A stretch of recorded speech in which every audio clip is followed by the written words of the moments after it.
ईमानदार लकड़हारा और सोने की कुल्हाड़ी। बहुत समय पहले एक घने जंगल के पास एक छोटा सा गांव था। उस गांव में रामू नाम का एक गरीब लकड़हारा रहता था। वो बहुत मेहनती और ईमानदार इंसान था।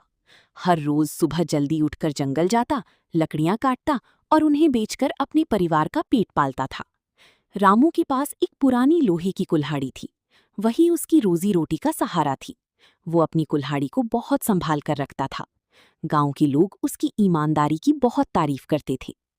एक दिन रामू जंगल के पास बहती नदी के किनारे पेड़ काट रहा था। अचानक उसका हाथ फिसल गया और उसकी कुल्हाड़ी सीधे नदी में गिर गई। नदी बहुत गहरी थी। रामू घबरा गया। वो नदी के किनारे बैठकर रोने लगा और बोला, अब मैं क्या करूं? यही कुल्हाड़ी मेरी कमाई का एकमात्र सहारा थी।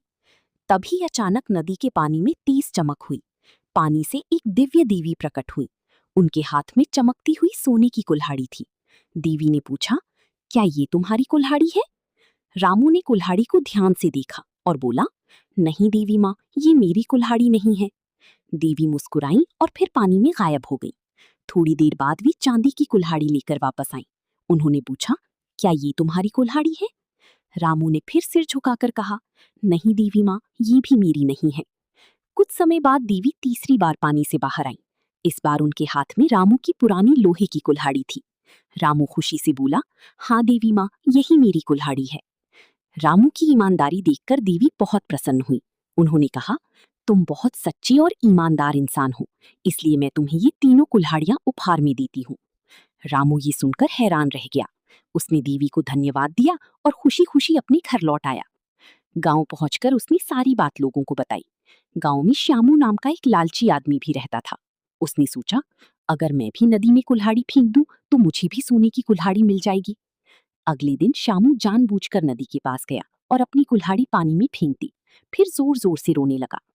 कुछ देर बाद वही देवी प्रकट हुई और सोने की कुल्हाड़ी दिखाकर बोली, क्या ये तुम्हारी कुल्हाड़ी है? श्यामू तुरंत बोला, हाँ देवी माँ, यही मेरी कुल्हाड़ी है। देवी उसकी झूठ और लालच को समझ गई। वे गुस्से में बोली, झूठ बोलने और लालच करने वाले इंसान को कभी सुख नहीं मिलता। इतना कहकर देवी गायब हो गई और श्यामू की असली कुल्हाड़ी भी नदी में डूब गई।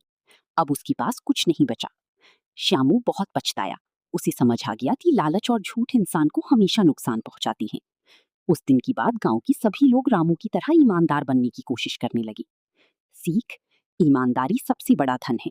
लालच और झूठ इंसान को हमेशा दुख देती हैं, जबकि सच्चाई का फल हमेशा अच्छा मिलता है।